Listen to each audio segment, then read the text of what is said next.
So you accept that? No, I don't think so.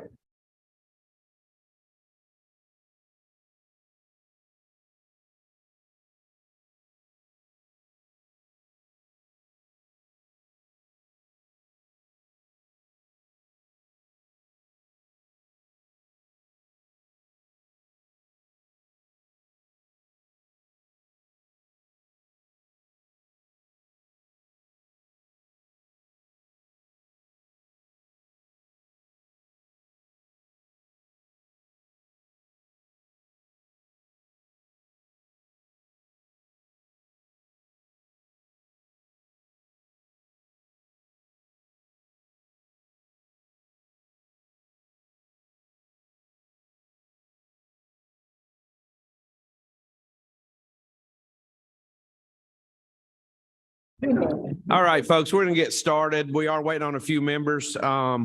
Obviously, time is of the essence. We're all busy. Chairman's busy. Will you go ahead and open this meeting? I'm going to let the Reverend/Representative Al Williams bless this meeting, which is kind of weird in the Lottery Oversight Committee, but we're going to bless it anyway. You need forgiveness anyhow, Chairman. Let us pray. Oh, my everlasting God, we thank you for this day. Thank you for it so far. Continue to bless us, keep us, remind us why we're here. Bless everyone that is in attendance. For it is in Christ's name we pray. Amen. And thank you, Representative Williams. Or you've got an official title, I believe, too, but I'll just call Representative Williams right now. I understand why Chairman Richard Smith had such a hard time. I've never seen so many buttons on a screen in my life. So we're going to start with House Bill 398. We are working off LC 365525S, a sub. Nope, I'm sorry. I lied to you. That's not the right bill. Good gosh. Sorry. Yeah, sorry about that. We're working off of House Bill 353, I'm sorry, LC 280587S. Chairman Powell, I will, if you'll step up to the podium, I'll make you live, and we love to hear this measure that we've heard in so many ways over the last few years. Appreciate you bringing it. Mr. Chairman, no need for the author to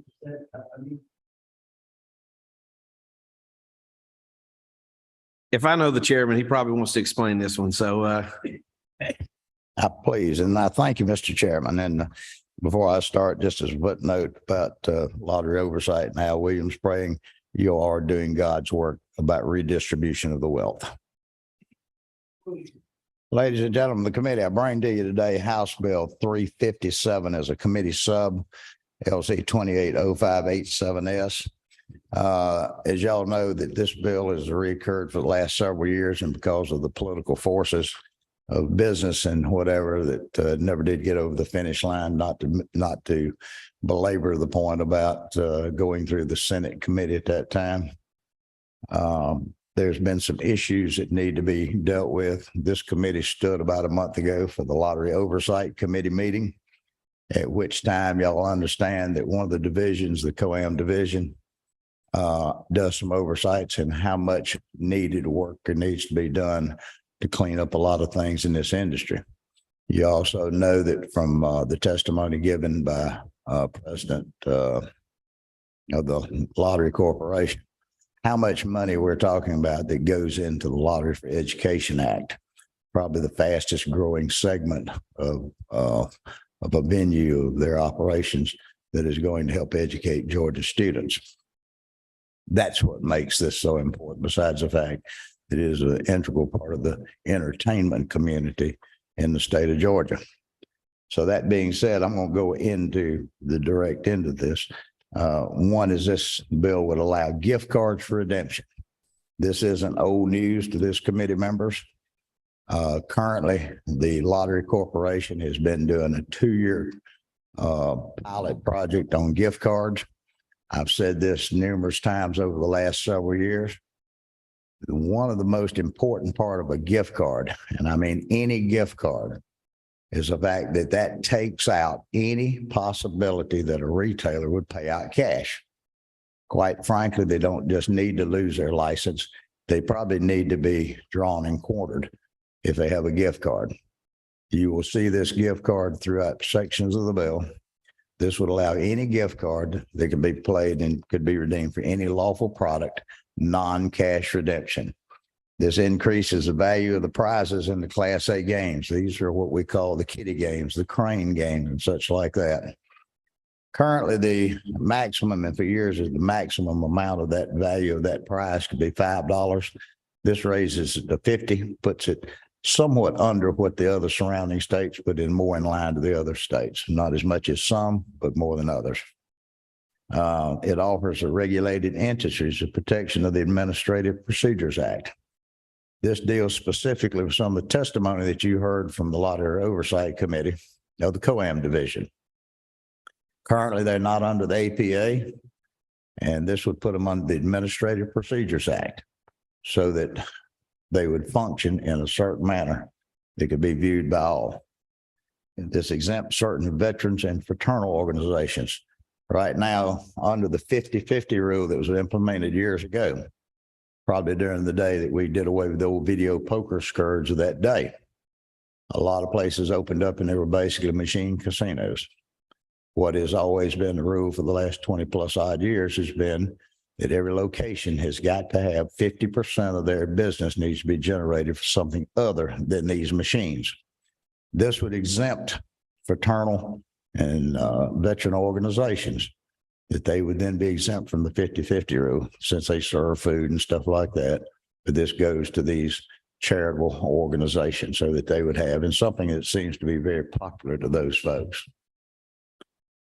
This bill also allows for a discrepancy that the COAM division has been difficult to adjust to, and that's darts and billiards. Don't forget that a coin-operated machine is any coin-operated machine, even non-cash, doesn't even do non-cash. This is just entertainment things such as a dart game, electronic dart boards, or pool tables. I'm sure my good friend from the coast knows what a coin-operated pool table is. But a lot of these locations want to have tournaments. Nothing's involved, give away a prize or whatever they want to do. This specifies that these non-cash dart boards and pool tables, that they can use them for whatever they want to have a tournament or something like that, that they can then have tournaments. Y'all may remember also in that oversight committee, one of the issues that I had taken was something about one of the masters had encouraged some of the deadly sins. And under those deadly sins, they were to issue, I believe it was a non-renewal as opposed to a revocation. And they were going to be fined a substantial amount of money. And because of the actions of the COAM division, they allowed them and signed the consent orders so that they could basically skate out and sell those proceeds of the assets of that company without paying a fine. This mandates that on any settlement that there'll be a public auction will be held so that would ensure there's no signs of any impropriety or steerage in any way to any or all. This provides marketing, another inconsistency with the COAM division. When these masters put these machines, and we're not talking about cheap machines. We're talking about machines that cost thousands of dollars. These are the things, not just the old box machines, but the fish machines and the fancy things like that. But there's certain things that need to go along with them, like stools or chairs or whatever, the foam mats, any of those type of things. Even putting up signs on the walls to tell a player how to play these machines, even to the point of making the biggest part, and that's to continue to say these are for non-cash redemption. That's the difference between gambling and an amusement game. Now, this would also say that there's a limited number of things that they can put in there, and they won't be violating any inducement by providing those other types of materials that go with the actual machines. Last but not least, it gets into frivolous litigation. We understand that in the marketplace, that the contracts between a master and a location, sometimes because of the threat of it or the the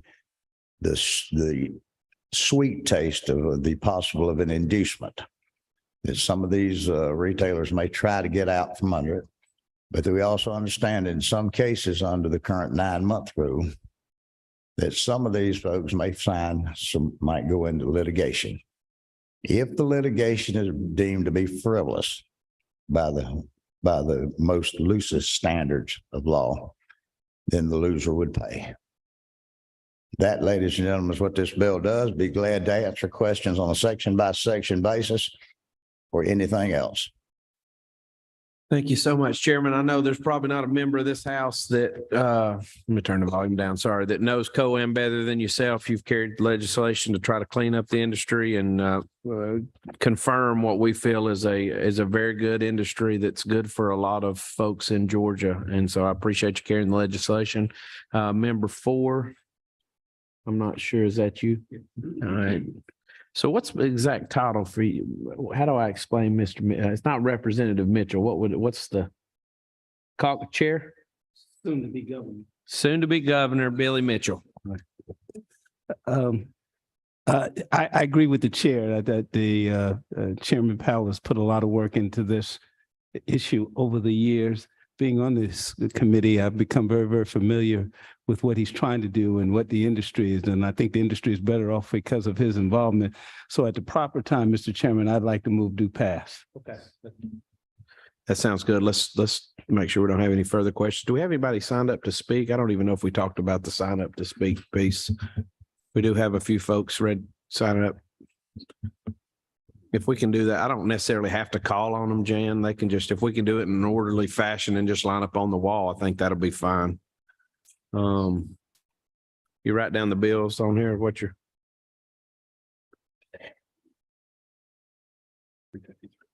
All right.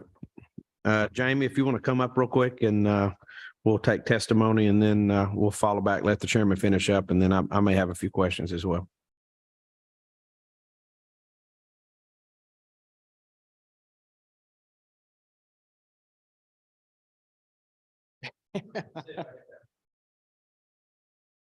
Can you hear me? Oh. Good afternoon, committee members. My name is Jamie Boyden. I'm a member of Lucky Bucks, a COAM operator in the state of Georgia. Let me first start by thanking Chairman Powell for engaging with us on this bill. Saying that, we have not seen the latest version of the bill, so I apologize if some of the points I'm about to raise are now addressed in the supplement. We have shared with you all this morning a memo, which details comprehensive changes to the industry to address industry issues that have manifested themselves in a significant manner in the COAM operating landscape since the last session. We've used this memo as a guideline for all of our discussions amongst industry stakeholders and the chairman as well. In principle, we see 3 main issues that need to be addressed. First off, greater consistency and transparency in regulatory oversight by the Georgia Lottery. Second, weeding out of corrupting influences and practices in the industry. And finally, and most likely most important, regaining contractual integrity in the COAM industry. I'll spare you all a full walkthrough of the memo we've provided you all this morning, but we'll talk to a couple of mechanisms to address these issues raised with relevant code sections. First off, we're proposing changes to OCGA 50-27-87 to increase enforceability of contracts, our location contracts between the master license holders and locations. Second, additions to OCGA 16-12-35, dealing with unlawful gambling and making engagement in wrongful cash inducements a criminal penalty.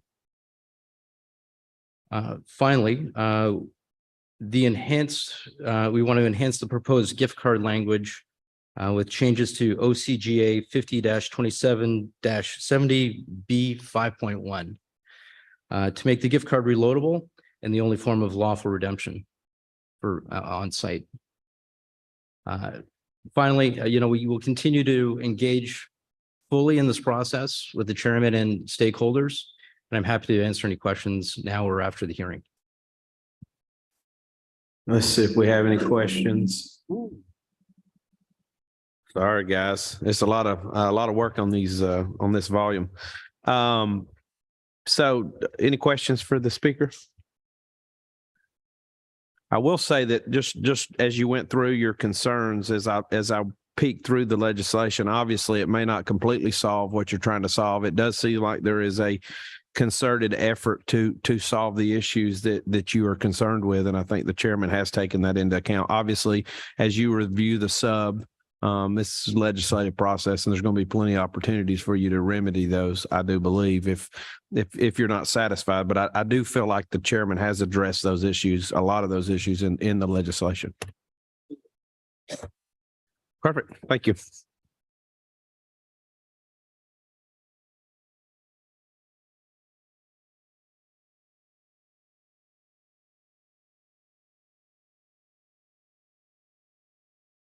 If Paul will slide down to chair. And I would say your last name, but I cannot pronounce, and I do apologize. Paul with United Gaming. All right. Thank you, Paul Oland with United Gaming. Thanks for the time on this issue today. And Mr. Chairman, as always, thank you for your work. I am with United Gaming. We are an operator, master licensee in the state of Georgia. I want to say that this session has been different than others. It's been much more collaborative among the stakeholders. The work that's been done to this point has been very good. I trust that work will continue so that we can address some of the things that Mr. Boyden brought up and some of the things that we continue to talk about. But it's been a good process, been a collaborative process. We support the bill in its current form and would ask that you vote it out. I appreciate that. Any questions? Nope. Right here. Yep.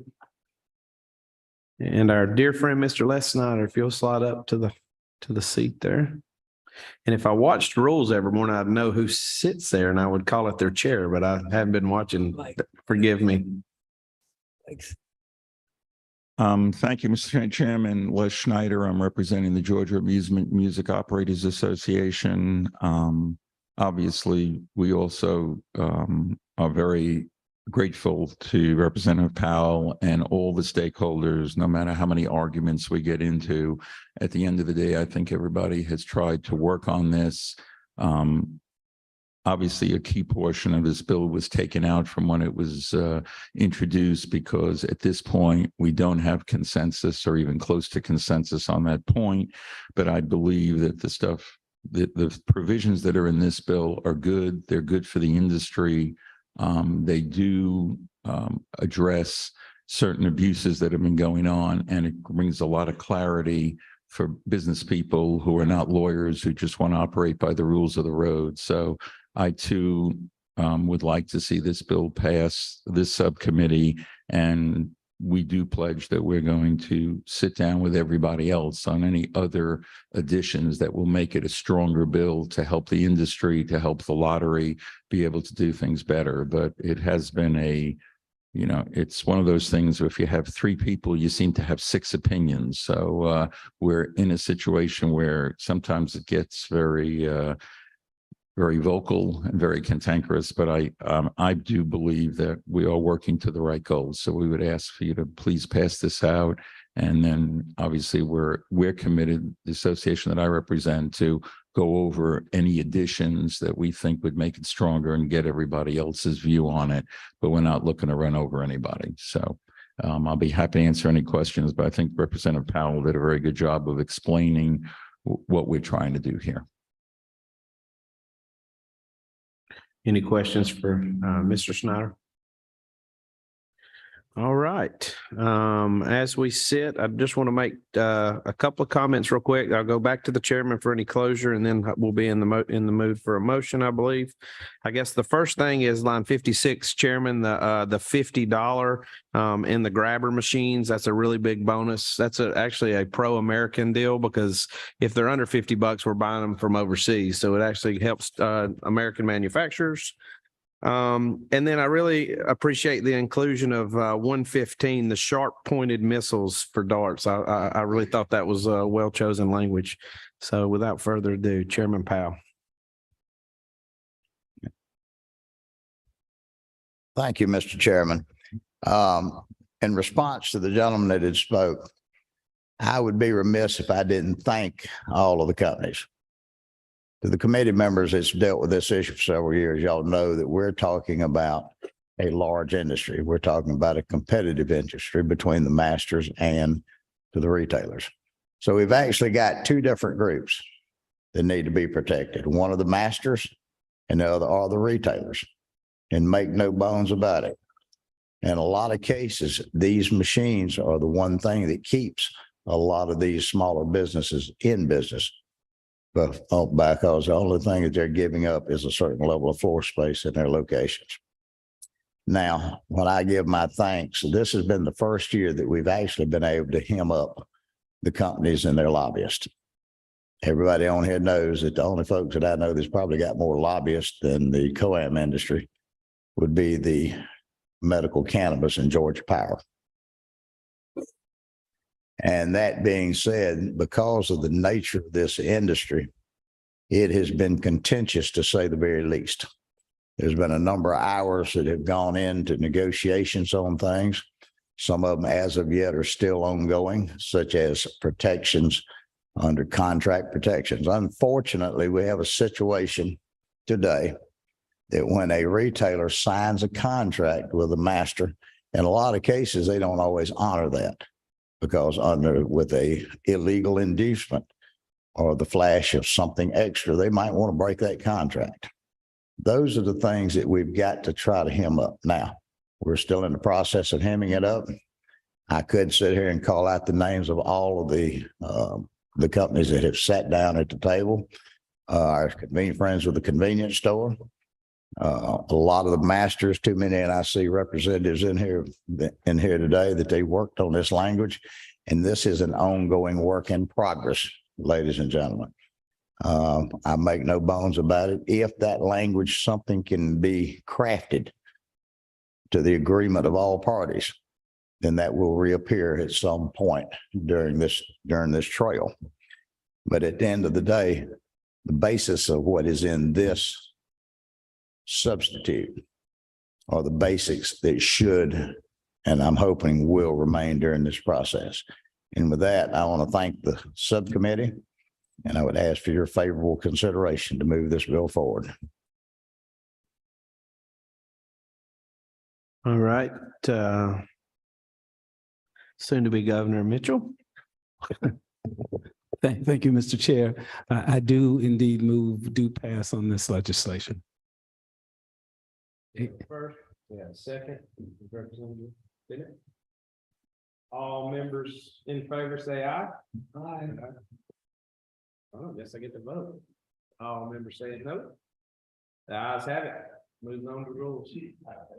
Or no, it moves on to big committee.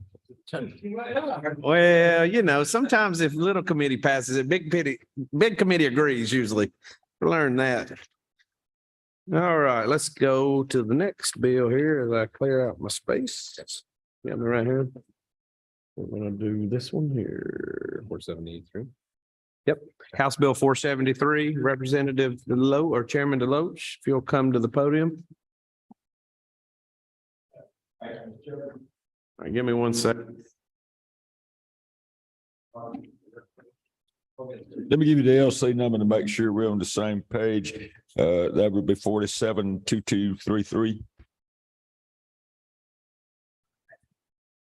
There exists in this state a few counties and very few where the state of Georgia owns a very large amount of land. That land is off of the tax digest. In one county in particular, that being McIntosh, the state of Georgia owns over 66,000 acres. That's not swampland, that's not timberland, that's beachfront, riverfront, marshfront land that's in any other county that is developed is just millions and millions of dollars, and that's what's off the tax digest in McIntosh County.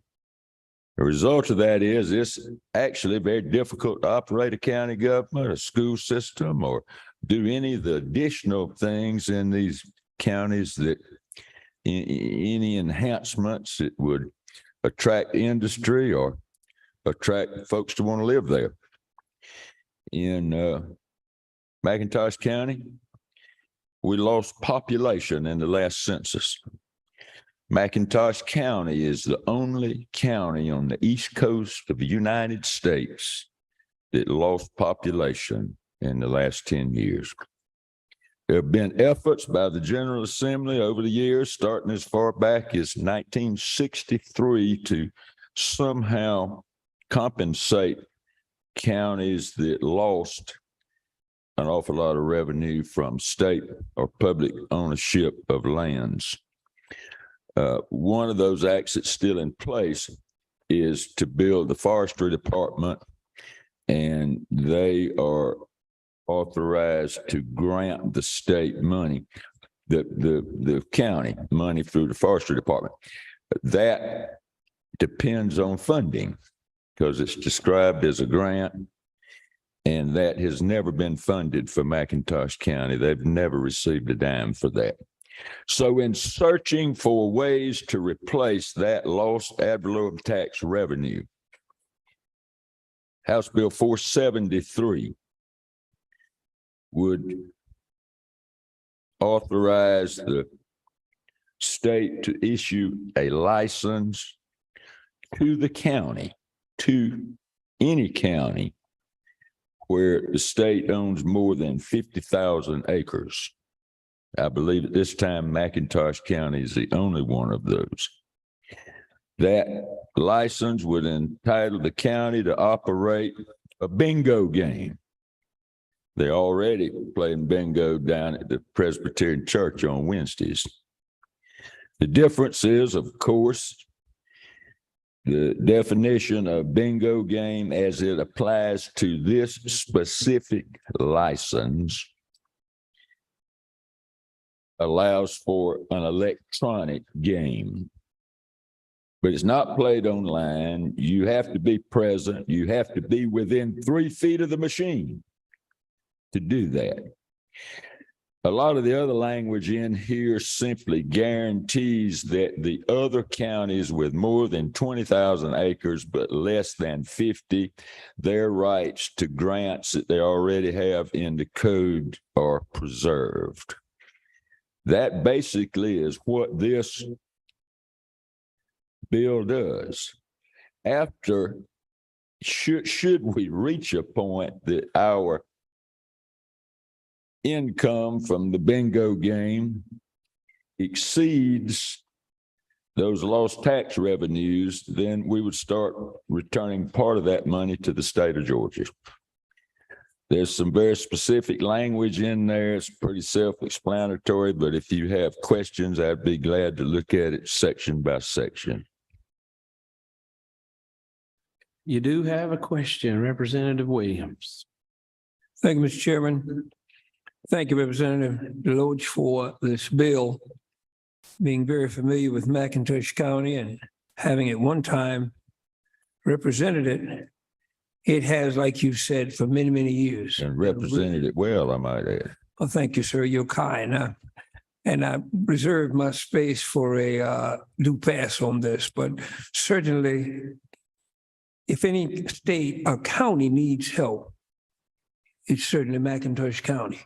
State owns over 60,000 acres, like you said, and unfortunately, from a private standpoint, a huge amount of it is timberland that and very little place for, the type of ad valorem taxes that it takes to sustain a county. So certainly I would hope that this will supply part of the answer to what the problem is. And thank you so much for bringing this bill. Thank you very much. Any further questions for the author of the bill? I do not see any at this point. If you'll bear with me just a minute, I did have something, but it was more coy than a question. Just wanted some clarification on the piece. If you get over the property taxes, that you would be remitting 5% of that overage to the state. Is that what I read? I just want to make sure. That is correct, Mr. Chairman. Make sure I know what I'm doing here. And then clearly, as a fan of the McIntosh County Shouters, looking for a motion. Nope, actually, you know what? I actually may have people that want to talk on this bill. I apologize. No? Maybe not. I just see somebody who's number 30. Oh, hey, I guess we'll let the chairman speak. 1 second, sir. Thank you, Mr. Chairman, and to the gentleman as well. I applaud your efforts to look after your local government. I applaud your efforts to look after your local government. And let me critique a few of the comments I have here. And one is that for the question that may arise in people's minds about bingo. Currently, bingo is already exempted in the Constitution of this state. Unlike other propositions, it will not take a constitutional amendment. This has already been done. And in this day and time that we have so many folks that want to talk about whatever space of gambling, whether it be sports betting or casinos or whatever else, this is already permitted under the Constitution under the exemption for the bingo clause. Couple of specific questions. How many counties do you know that have 50,000 acres basically of a taxable wasteland that they aren't drawing anything against the services in the state? I believe McIntosh County is the only one, and I might add, not only do they own that, the county gets absolutely no economic benefit from the state ownership. It's not like the state owns a convention center or something like that they get any economic benefit from. And is there any projection on the lost revenue that y'all have right now if that land, how many acres is there actually in McIntosh County? It's a lot more than 50,000 acres, as I understand. We think that looking at the type land and comparing the value where that's been developed, and certainly would have been developed if the state didn't own it, it could be as much as 60% of the county's digest. Very good. I am familiar because I've looked at property down there, and it's quite interesting down that way, and a beautiful piece of the world down there. Thank you, sir. I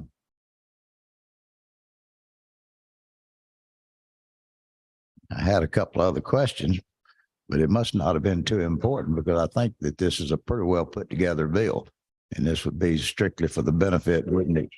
Currently in its current form wouldn't exceed to any other jurisdictions. It would basically be left to the McIntosh County. That is correct.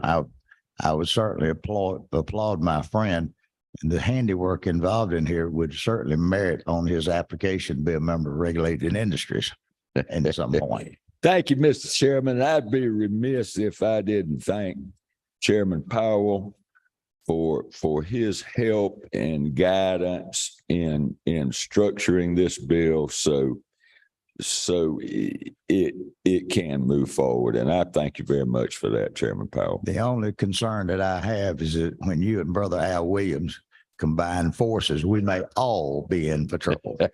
We've done that before. All right, I think we're in the mood for a motion here. I got Representative Williams. Thank you, Mr. Chairman. Right before I make the motion, I would like to thank Chairman Powell. I finally decided to come on this committee, and now I know why. It's like coming to a meeting of the Bar Association. Never seen so many barristers in one room for a little committee in my life. But with that, I'd move that we do pass House Bill 473. We have a motion. Do we have a second? Second. I have a second with soon to be Governor Mitchell, and all in favor say aye. Aye.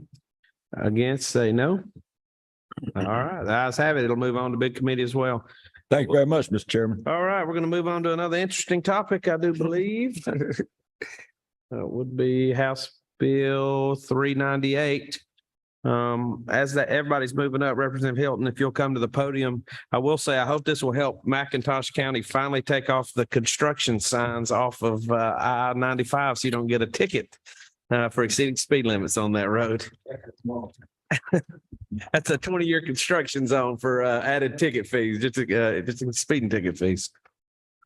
All right, just a little bit of clarity on this. We're going to hear this bill. We've got a lot of people that want to talk about it. It's a highly contested conversation that we've had last year and this year. I look forward to the robust conversation. I would like to limit, because I do have to be in judiciary at 3. God rest my soul. So if we can limit speakers to 3 minutes, that would be fantastic.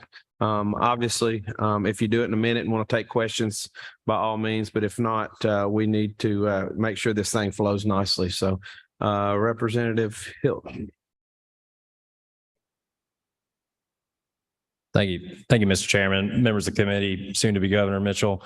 I know this is a serious topic, so I thought I'd add a little bit of brevity. I know you were in our first meeting of the Creative Arts and Entertainment. You asked us our favorite movie, so I'll lead with my first live music event that I attended. This may be a little bit of self-deprecating, but I attended a DMX juvenile concert a little over 20 years ago. Was my first concert. So thought I'd share that. I know we got some serious conversation here the rest of this afternoon. Proud to present to you House Bill 398. I just, before you keep going, I would like to hear just a quick excerpt of that concert. Could you give us just 3 lines? I'm just Any good DMX? Well, just a little DMX shout out before we get going. I might back that bill up here, but no, I'm gonna Thank you very much. Scott's gonna give it to you. I'm reading from LC 365525S. That's what y'all have. Perfect. Proud to bring you this afternoon a bipartisan consumer protection bill that shifts the balance of power from large corporations back to the consumers, our constituents, our voters. This bill attempts to put into statute what you and your constituents most likely already believe, that when you purchase a ticket, that ticket is yours and yours to do with as you would like. I think most Georgians would be shocked to learn that when they spend their hard-earned dollars on a ticket, that they don't actually have control over said ticket. And so, we ask ourselves this afternoon, why, and I ask myself a lot while I'm down here, why should the government intervene? Why should the government intervene between 2 private sector parties? Well, what's happened, and it's, I guess, apropos that I mentioned the DMX concert. At that time, we had a physical ticket that I purchased, and I could sell that ticket to whomever and wherever I please. With the advancement of technology, we now have a closed loop system where certain providers who control up to 80-90% of the ticket market have a closed loop system in which they are both the host of the event, the seller of the original ticket, and the reseller. And the person that loses in that scenario is our voters, our constituents who vote for us. Again, I think it's a very good reason for us to intervene in this situation, because it's you and I who are getting squeezed out of this. We're going to hear a lot of testimony this afternoon from a lot of large corporations who employ Georgians and employ folks elsewhere.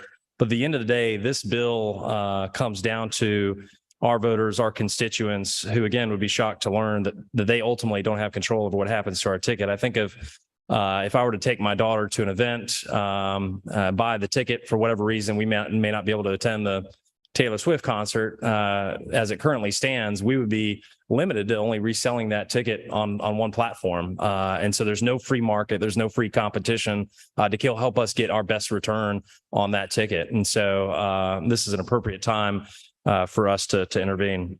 I'll walk briefly through the bill. I know we've got a few people who'd like to speak to it, but there's really kind of 2 main sections. I'll point your direction to lines 36 on down, which essentially reads, you see the crossed out lines before that, but that section essentially codifies what, again, most Georgians already believe today, that if you have a ticket, you can sell that to whomever you'd like. Moving on to the second section, lines, let's focus on line 46 on down. So a number of venues have special events. They give tickets away to military, Boy Scouts, whatever group that they want to be hosting. And this essentially carves out a section for them to say, if you've got and this is on line 47, a private event or a targeted promotion that's at a discounted price, that can be, there can be some constraints placed on that. Line 45, which may receive some discussion today, it tries to address the issue of bots, these large technology entities that try to swoop up large amounts of tickets. So that tries to address that issue. That is already addressed at a federal level. It is you are not allowed to do that, and you can seek remedy at a federal level there. That's the bill I'd like to present to you today. Again, there's going to be several folks who come up here and make the argument against this bill. I would encourage you to ask the question. It seems kind of having it both ways. If you can currently transfer, why can't you transfer across all platforms? The folks may come up and speak against the bill who are currently some of the largest ticket transfer entities in the nation. And so if they're fine transferring within their own ecosystem, why not open that up and allow anyone to transfer? And so at the end of the day, I would just have the committee, I would ask yourself, who ought to be in control of a ticket? When you spend your hard-earned dollars on a ticket, should it be our constituents, the consumer, or should it be large corporations? And if you believe that you, the consumer, who have spent your hard-earned money on that asset, if you should be in control of that ticket, this bill is for you. If you believe large corporations own that ticket, not you, then I would encourage you to vote no. I'll yield for questions. Thank you very much. You just spoke so eloquently. I'm kind of jealous. I'm man crushing on you right now. Do we have any questions for the author of the bill?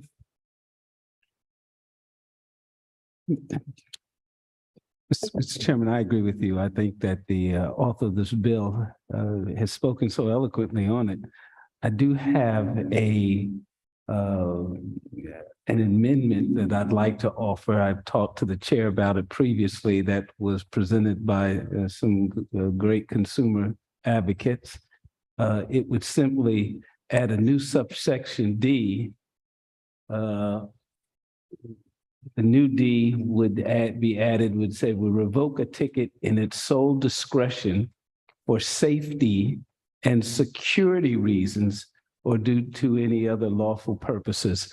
I do believe that it would be in the best interest of consumers that we make sure that these kinds of transactions are at least safe. Thank you for that. I really appreciate you. Soon to be, maybe not so soon to be Governor Mitchell. Sorry. I do appreciate what you're saying. I think there's a lot of concern on the sole discretion piece. Is the sole discretionaire, if you will decides what is safety and what is security.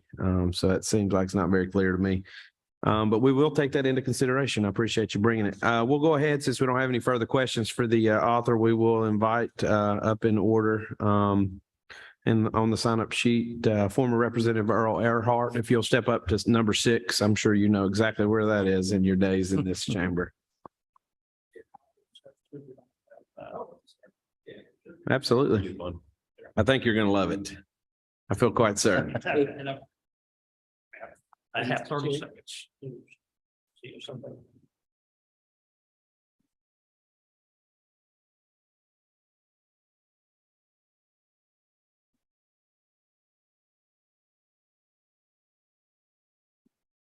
Thank you very much.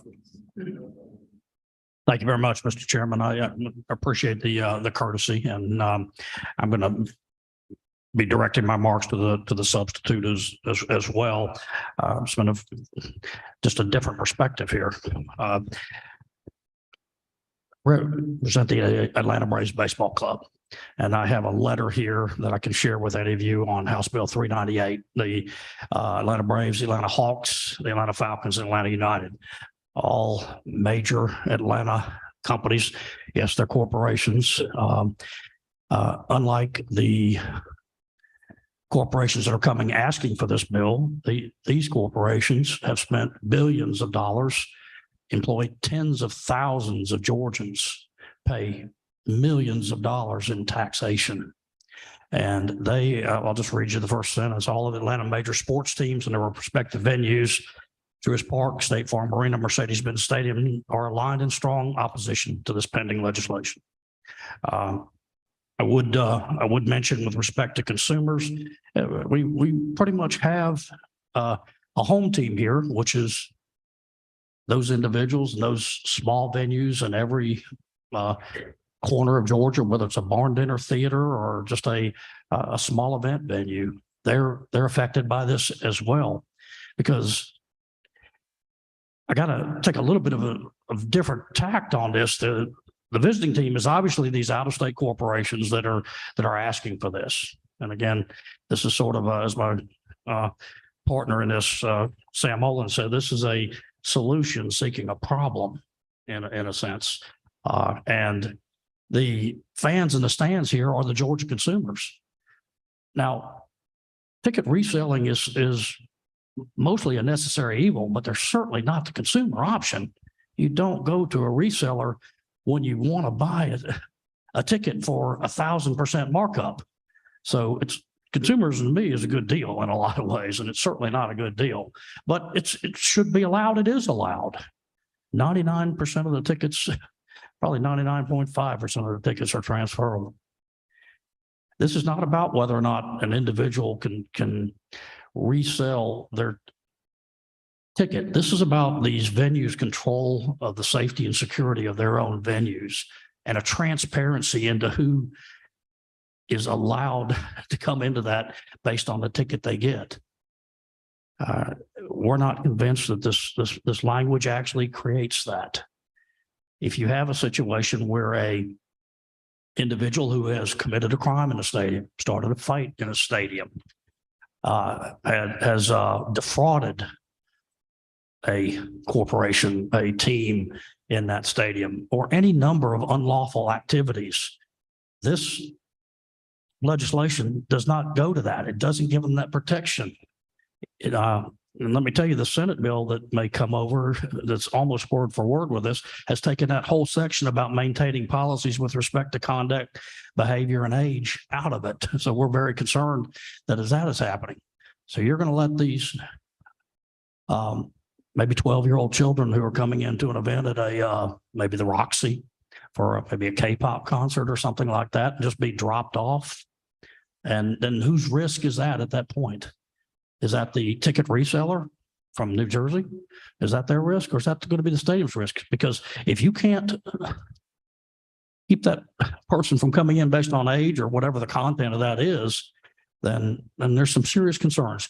And all we ask is that you consider not only the consumers who are the fans in this, but these companies who have invested in Georgia, and that they have transparency into their own venues and that they have some control of their own venues. The Braves don't want to keep anything from being resold. They just want to be able to have the control of the billions of dollars that they've spent on the venues that are benefiting Georgians. Mr. Chairman, thank you. Let's see if we have any questions for you. Any questions for the speaker? I have a quick question. Currently, the Atlanta Braves utilize which platform for their tickets? Several, but mostly it's Ticketmaster. The primary is Ticketmaster. Okay. Is there a cut deal on the profit sharing on the resale of that ticket with Ticketmaster? The distinction in let's say Ticketmaster, who does some resale, they're mostly a platform that's just the electronic version of the way you can transfer tickets. But as opposed to the large corporate resellers that are for this bill, Ticketmaster returns all of the profit to the venue or to the artist. All of the profit from these other resellers goes back to the big corporation in another state. So is it fair to say then that the Atlanta Braves are highly incentivized to focus on one reseller? They're not incentivized on the resale market really in any way. This is really not about Ticketmaster. This is about whether or not they have the control of the safety and security in their own venues. Because you can still, nobody is arguing you shouldn't be able to have a reseller do this. I mean, the Braves have deals with both StubHub and SeatGeek and all of these. Resellers are a part of the market now, but the Ticketmaster is also a reseller. Yeah, fair enough. Get Representative or Chairman Alan Powell. Thank you, Mr. Chairman. To my dear friend, for the sake of conversation to help enlighten some of the members, and I'm going to preface what I want to say up front.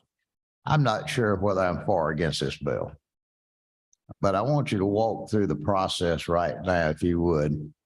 And that would give the professional sports teams and how they distribute their tickets and through the process of secondary sales and such, and how an individual, but I think at the heart of the author's bill is about people's rights. Now, we live in a small world that things change.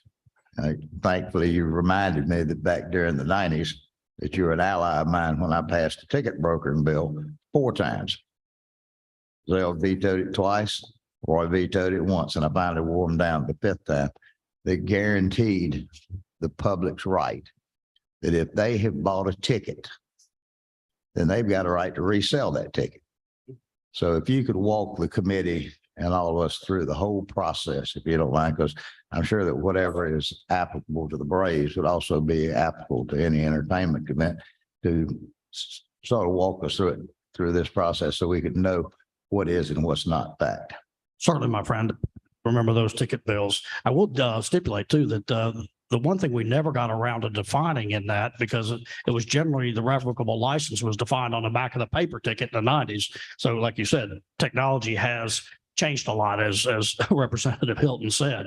But let me walk through the process, and hopefully this will demonstrate also that there is no desire to keep the ticket brokers, the ticket resellers from a resale. If the Braves have an event in one of their many, whether it's Roxy Theater or whether it's the Truist Park, there are, let's say there's 40,000 tickets. They are going to place those on the electronic platform as the primary ticket seller of a ticket to that event. That with the Braves, that's Ticketmaster, especially for baseball tickets. I can right now take my phone and transfer a ticket to anyone in this room.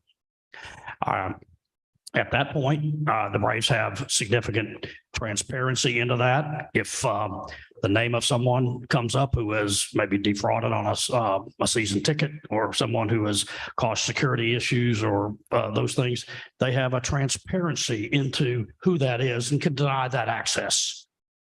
The practical reality today is there are many. And actually, they even have deals with, like I said earlier, with the ticket reselling organizations. They have sponsorship and other ticket purchase agreements with the StubHubs and the SeatGeeks of the world. And some of those ticket inventories can go to them. So there is no animus with respect to whether or not there's going to be the ability to resell.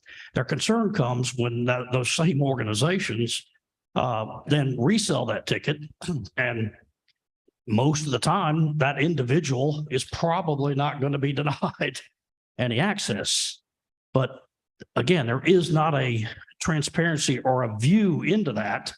And this legislation, their contention is, takes away that ability to control their own venue. Now, let me get maybe a relevant example on that is when you buy an airline ticket, Expedia, Travelocity, Delta will allow them to continue to resell that ticket, but you cannot transfer that ticket to just another person because TSA would stop you at the gate. I mean, there is a security there. I would submit that a major 50,000 seat stadium is a security interest in and of itself.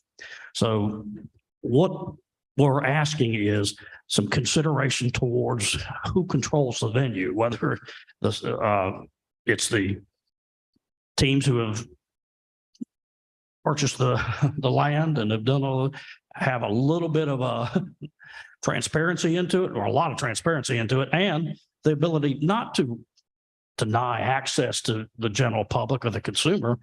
We want to develop those fans. We want to sell. Actually, the Braves want to sell it at the face value.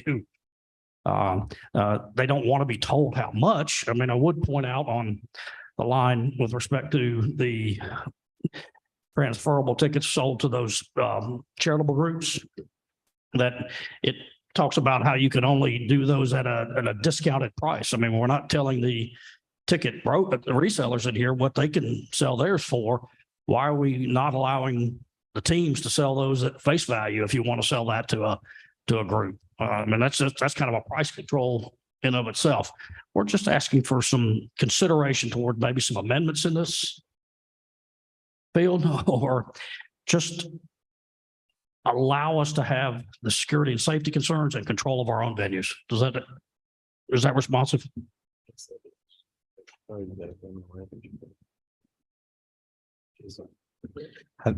Any more questions for the speaker? All right. Thank you so much. Thank you, Appreciate Mr. Chairman. it. All righty. Moving on down the list, Mr. Sam Oleans, I believe with Atlanta Falcons. If you'll come on down, same seat would be great.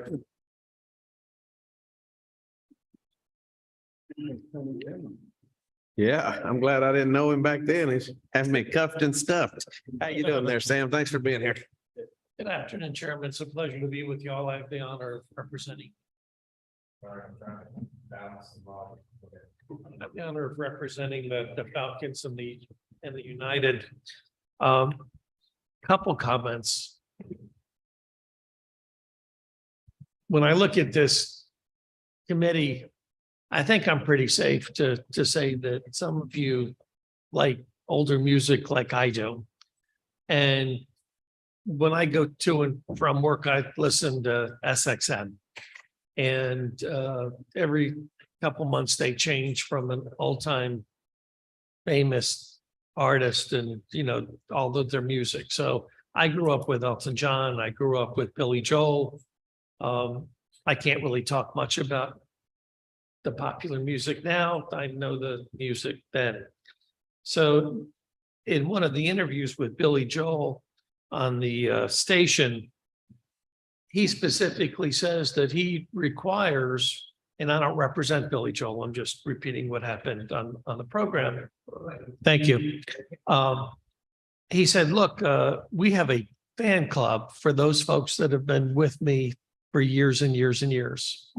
And I got really tired of seeing that my fans weren't in the first couple rows.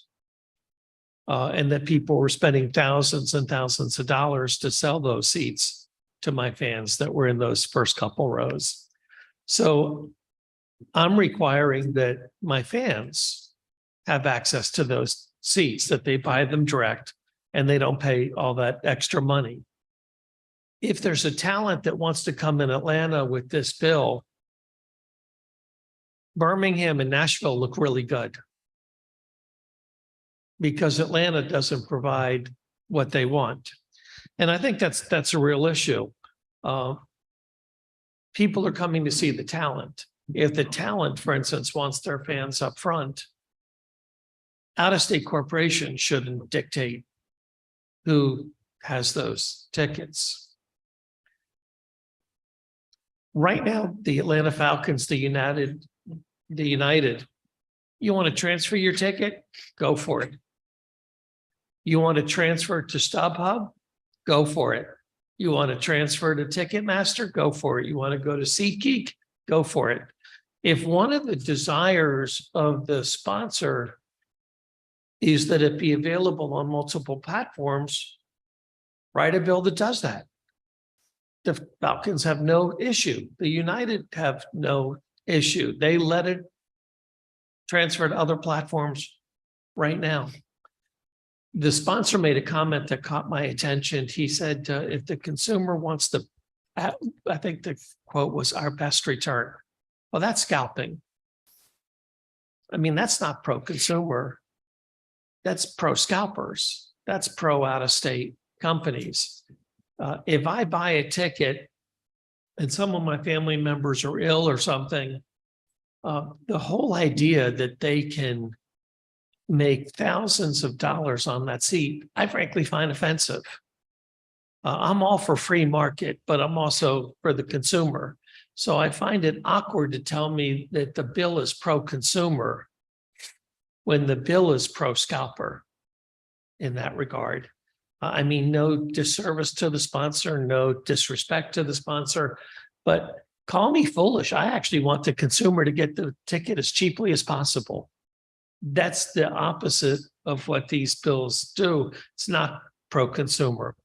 The last comment I would make is I frankly totally support the amendment that was proffered. Safety and security is commonly used in other states. Georgia would not be an outlier with that language. Georgia would be in the majority with that language. I certainly appreciate the effort the sponsor put in to drafting the bill. But call me foolish, but if we're pro-consumer, give it to the consumer at the cheapest possible price. Thank you very much for your time. Any questions? Oh, we got one here. Representative Webb. Thank you, Mr. Chairman. I've been listening very close. I must say, in all honesty, until today, I'd only heard one side of this issue. I didn't hear from the Falcons, didn't hear from the Braves, didn't hear from any of the superstars. And a little disappointed that you wanted something, but you know, I don't know if I'm the only member of the committee didn't hear from anybody. Maybe I wasn't expected to be here, but I would have certainly appreciated having heard from someone before a couple hours before the committee. I know I'm in the minority, but I'm a little sensitive about having to vote when hadn't anybody. You know, I don't like to be made love to after the party is over. I like a little fun during the party. So I like to hear from folk where you can explain what you've explained today, because I had a lot of questions I would have asked you or anyone else that was on the pro side prior to the day, if given the opportunity. And I think if nothing else, this is a teachable moment that I can't speak for anybody but Al Williams, but I require more than a wave in the hall. When you're bringing legislation, I want to get a chance to get into it, listen to you, and when you're running around, I don't sign bills number 35, you know, just in case one of the bills you talk about comes up. But people of the 168 sent me here to do for them and protect them. And a lot of people in a lot of communities other than Metro Atlanta that attend a lot of shows and spend a lot of money. And I owe it to them to know as much about it as I can. And I'm disappointed when I don't get that information from folk who are desirous on a question from one side or the other. Just wanted to pass that on. Representative, I would simply say, I'm sorry, sir. I would simply say, I appreciate your comments, clearly, Representative. I would simply say that we didn't have much notice that this bill was going to be moving and before this committee also. And I would say that there's nothing in this bill that I view as an Atlanta bill. If you're going to Augusta, Savannah, Macon, Columbus, as examples, I want those consumers to have the cheapest price too. I want all Georgians to have reasonable prices, not an opportunity to gouge consumers. Thank you, sir. Hey, I sit here and just to be clear, I am a Falcons PSL member. I do sell a lot of tickets. I like it.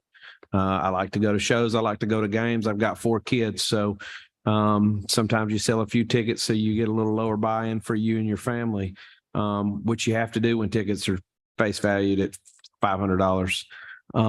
So to stand here today, with no offense, Mr. Sam, but to say that the Atlanta Falcons is concerned about offering a reasonable ticket to consumers when you have PSLs that value in the $45,000 range is deceitful at best.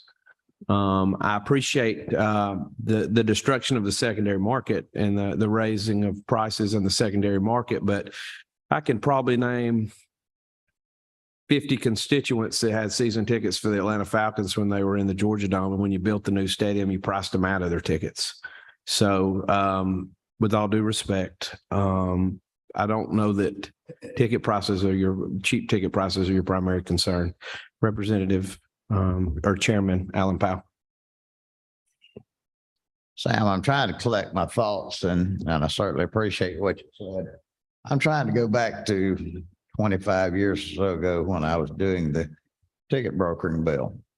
The whole gist at that time, and walk with me because I heard what you said of talking about scalpers and the public's right to be able to get a ticket. So let me start with this, and I'm trying to frame how I'm going to ask these questions, but let's use the Braves. How many seats do they have in their stadium? And they have a number of different types of seats and all of that. But how many seats do they have? So Earl represents them, but my guess is Just a guesstimation. I'd say 41,000. 41,000 seats. Well, they put those on the market. Most of them are put through Ticketmaster, I'm guessing, except for maybe season ticket holders or people that buy boxes and such. Move on to the next. Let's talk about entertainment venues. The promoters that promote entertainment venues, they sell their tickets again through their broker, which would be Ticketmaster and such. But I heard you say something about they might want to keep that first several rows for their specific fans and such. Well, do they not already have that ability to do that? When they put them out, if you're the Taylor Swift fan club. Today they do. With this bill, they won't. They won't be able to sell their own tickets? No, that today there's a, let me think about your question, sir.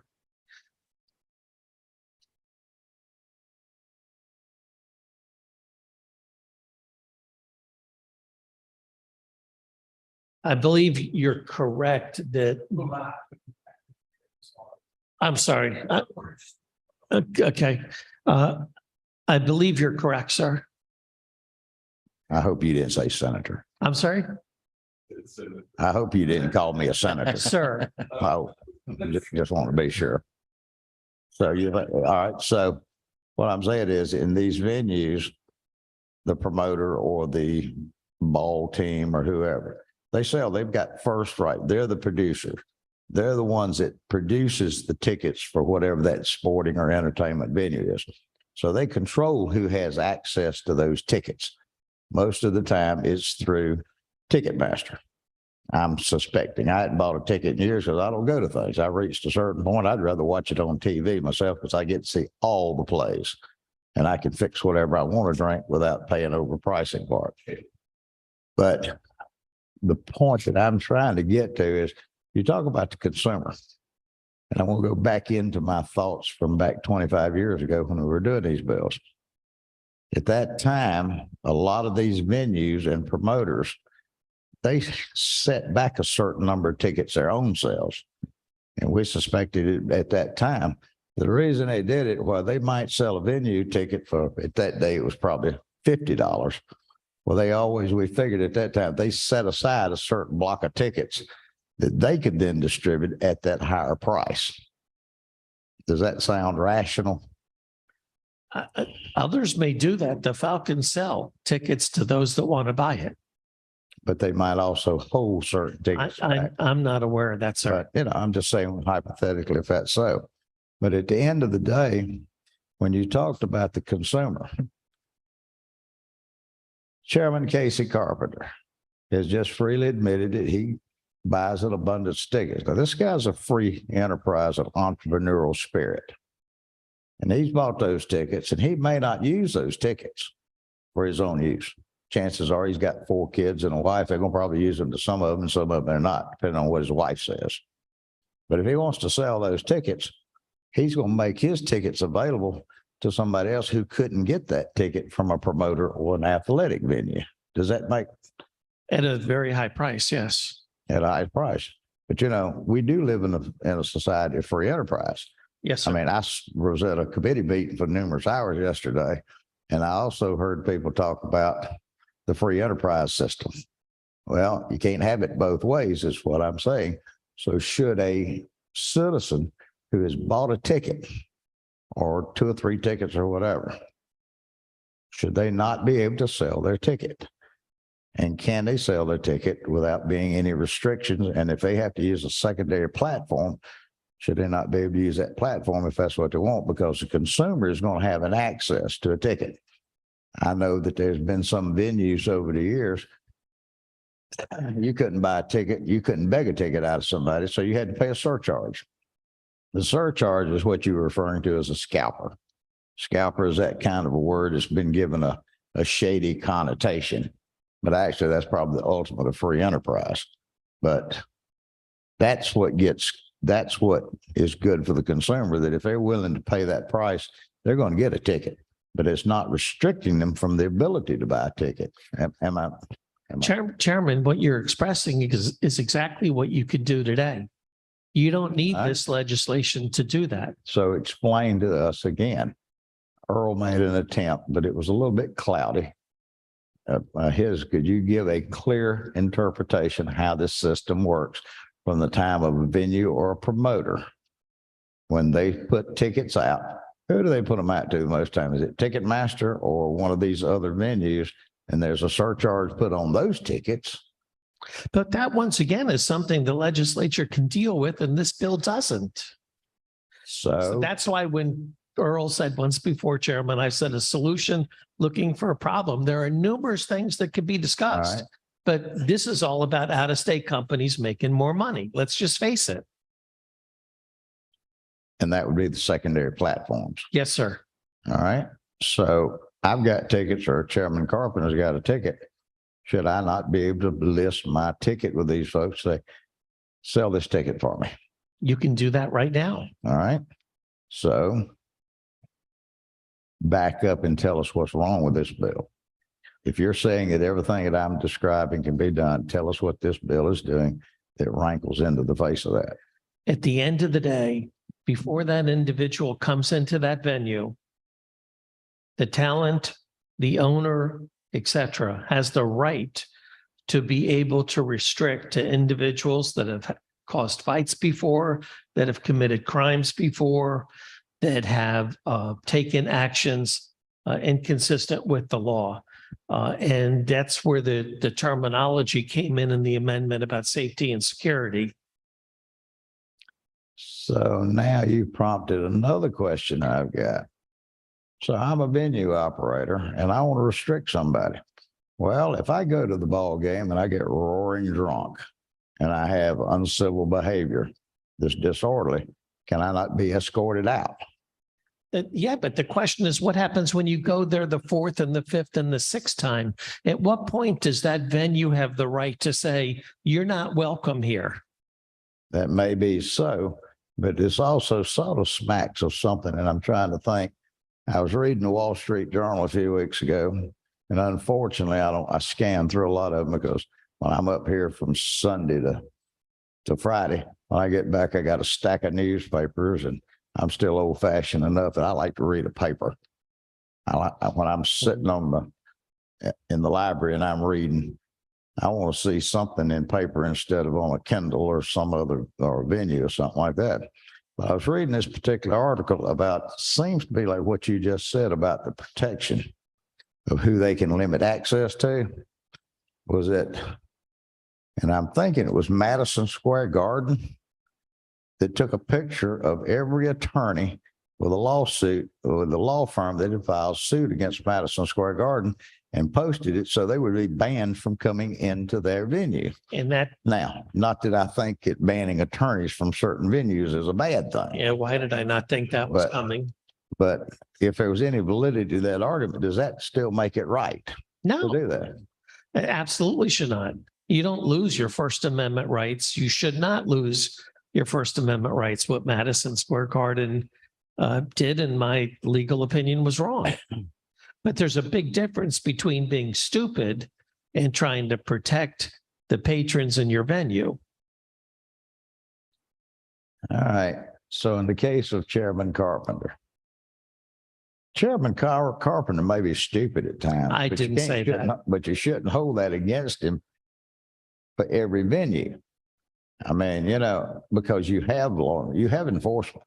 When we passed the Second Amendment rights bills a few years ago, we put it in there specifically for your personal protection that if they don't have security there, then you can carry a weapon if you're a law-abiding citizen. But if they've got certain things, it guarantees that safety. Well, all of these venues have security. Every time I turn the TV on and I see this law firm or that one saying, you know, if you go somewhere and they're not protecting you, you got a suit, so call us because we're out there to protect you. So my question is, it seems a bit veiled to say that this is all about giving the venue operator the right to discriminate or to discourage certain people from coming. They may not always be a disorderly client. So,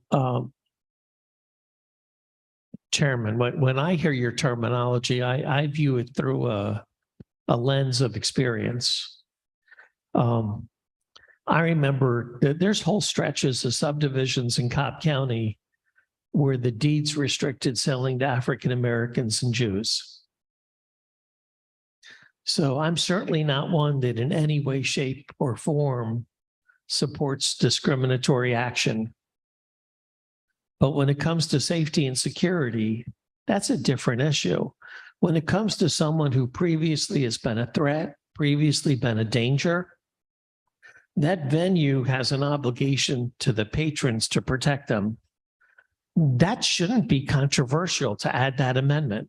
That should be a no-brainer, in my opinion, to do that. I think the point I'm making, though, Sam, is that these venues that make a lot of money, they have security.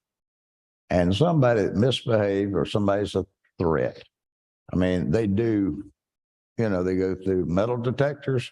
You know, I went to some event that Chairman Carpenter sponsored back in the fall. Some guy that I'd never heard this particular country music singer didn't sound like country to me. But, you know, it took forever to get into Mercedes Stadium. I mean, my dater that night, she had a pocketbook and they wouldn't even let her bring her pocketbook in. She had to go back March or wherever to put this pocketbook up because it was a pocketbook. They had pretty good security. These people have security. But to me, it's kind of disingenuous to say that this whole issue is about security. So it's got to be about something. Generally, when something is a veiled issue that's being made, something that tells me there's something else behind it. That's what I'm trying to ferret out. What else is behind it? Well, and that's what I'd like. It may be a better question, Chairman, to different entities than the Falcons and the United. I mean, for instance, you brought up lawyers. Let's talk about lawyers. If someone is assaulted at a Falcons game and the patron sues the Falcons as a result of that assault, because you know they're not going to sue the person that caused the damage. They're going to go for dollars, right? And if it ends up that they 4 times previously were in the stadium and 4 times previously injured a patron, I know which attorneys are going to be part of that lawsuit against the Falcons. So it's a liability concern to the Falcons, to the United. And I frankly find it concerning that you don't believe they have a right to protect their patrons. Didn't say they don't have a right. They also have the resources. The reason these tickets have gone up so astronomically high in recent years isn't just because of the cost of the construction, but the cost of the overhead. I mean, every event that I seem to have gone to, they have more security than, you know, you could even fathom. So to me, what I'm saying is it looks to me like there's, when you're centering this whole argument about security, I mean, a while ago you were centering about the consumer, but now it's about security. I've got to ask myself the question, there's got to be something else in depth behind this. And that's what I'm trying to get out to. What is the other parts? What else is in behind this that the promoters and the such, what are they trying to stop? I know there's another bill that was put in that got my attention rapidly about saying, defining that a ticket is a license, that I have no rights. Well, if I put my money down to buy a ticket or a pass or whatever, it looks like I should have certain rights because I've just bought something. I should have some rights to it. So shouldn't I be able to resell it? So that's what I'm trying to get to. Yeah, I think the problem, Mr. Chairman, is I'm representing the Falcons and the United. I'm answering for my clients. You might want to ask questions of other parties. The Falcons and United are Mercedes-Benz Stadium. They try and put the best product on the field. They pay for a lot of security. You're 100% correct. Why do they do that? They do that to protect themselves in part from litigation. And without an amendment such as safety and security, you're in fact making it more likely they're going to have more litigation. So you're saying that these promoters should summarily discount anybody or have the authority to discount. So I like this comment you made about redlining a while ago. Once upon a time, there were folks who said that they didn't want somebody of a certain race or religion to be there because after all, them folks had to be bad, you know? But some of us took the opinion when people asked me once about where I lived, how would I feel if somebody of a certain race or religion moved into me? Well, my comment was, well, hell, if they can afford where I live, they got to be pretty darn good folks. So, I mean, that's the point I'm trying to get. It seems to me like this is a move toward a discriminatory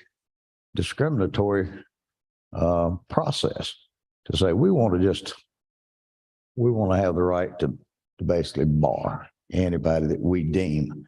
And I don't know that we can do that or not. And I would, or can we? I guess it's up to the actions of the General Assembly.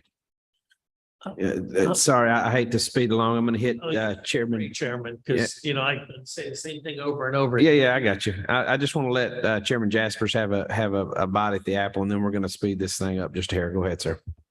Well, thank you, Mr. Chairman.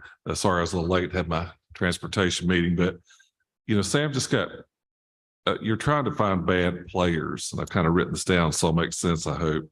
And, you know, isn't there now a court remedy for that bad player that's in Mercedes-Benz at a Falcons game who does cause this fight? You know, law enforcement's going to cuff him, take him to court. And I think at that moment, the court, if I'm not mistaken, can prohibit that person from access to Mercedes-Benz. Chairman, all they got to do is buy another ticket and walk right back in. Okay, so that, well, last time I was in Mercedes-Benz, I showed my ticket to a scanner. They didn't check my ID. They didn't verify that it was Rick Jaspers, nor you, Sam Olens. And so is that where you want to go, is now have to show an ID to also enter? I mean, then that just starts the downward, you know, I've got a fake ID or whatever. It's still to get in is kind of where I was going with this, because what's the answer to that? Is where is that where we want to go with making everyone have an ID, which I guess you could do now if you chose to. I'm not trying to go down a slippery slope. I'm here to support the pro football and the pro soccer team.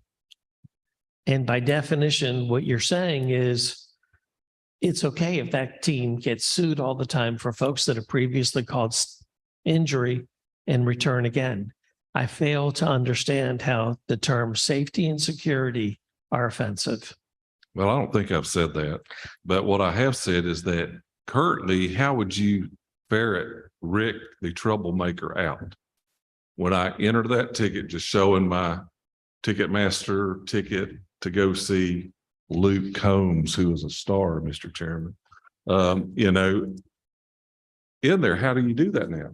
Well, if there's someone that clearly has caused trouble before, you can assume that the employees have that picture of that individual and are familiar with the prior activity. Is it foolproof? No. Is it better than what this bill would permit? Yes. But we still don't check people's IDs. We're just, and I go for a different gate. I go move here to there. I guess I don't see the logistic, how this is going to, what you're suggesting would work to prohibit the bad player. Besides having a court action, then you really got them if they file that court action.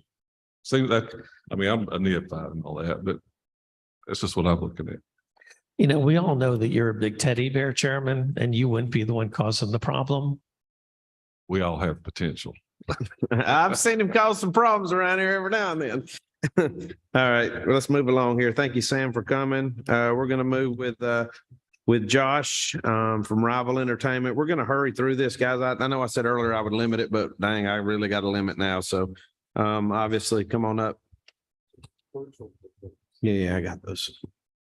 Appreciate you coming in, sir. Thanks for having me.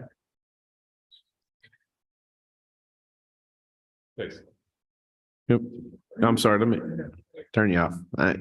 Go ahead, sir. You should be ready. Mr. Chairman and committee members, thank you for the opportunity to speak with you today. My name is Josh Antonucci. I'm an owner of Rival Entertainment, founded 20 years ago here in Atlanta as a concert promoter and venue operator. Since inception, we've operated the iconic Center Stage Theater in Midtown and 2 smaller stages in the same building. We are a fiercely independent small business and have no affiliation nor a dollar of investment from Live Nation, Ticketmaster, or any of the other influential businesses that commonly participate in these discussions. I'm also an active member of the National Independent Venue Association, or NIVA for short. Our organization was largely responsible for the creation of the Shuttered Venue Operators Grant that helped save the existence of independently owned operated venues during the pandemic shutdown. Over 30 independent Georgia music venues, from Brunswick to LaGrange, Tybee Island to Woodstock, Savannah to Alpharetta, and right here in Atlanta, survived the pandemic because of this program. And many more Georgia entities, from zoos to museums and movie theaters, joined our fight, and we're here today as a result. As a recently enlisted industry advisor to the Georgia Music Partners, I learned about this bill about a week ago. My first instinct was utter confusion. My second was that I needed to get involved immediately because this bill is bad for my business, it's bad for my customers, and it's bad for the artists whose musical, comedic, and dramatic performances we produce. In my few minutes here, I'd like to ensure that each of you has a grasp on how the concert promotion business works. Each performance begins with 3 financially invested parties: the artist, a promoter, and a venue. The artist provides the content. The promoter invests in the artist by providing a financial guarantee for the opportunity to promote and produce the performance. And the venue provides the facility, staff, infrastructure, and safety for all of us to gather with a public audience to experience the craft of the artist. The point of touring and performing live shows is for an artist to get direct engagement with their fans. And more importantly, for their fans to experience the unparalleled experience of a live performance by their favorite artists. The artist sets the ticket prices. The artist sets the ticket prices, and in doing so, considers their fans' cost tolerance, the financial exposure that the artist incurs by taking the band and crew on the road, and of course, their own earning potential. The promoter then applies that pricing to the capacity of the venue and makes a financial commitment to the artist.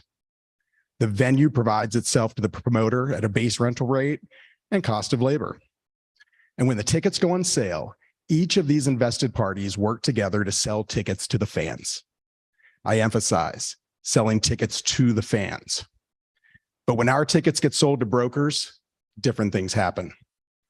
Often, the best and sometimes majority of the ticket inventory gets swept up in the first hours of the on sale, preventing the fans from paying the set price for those seats.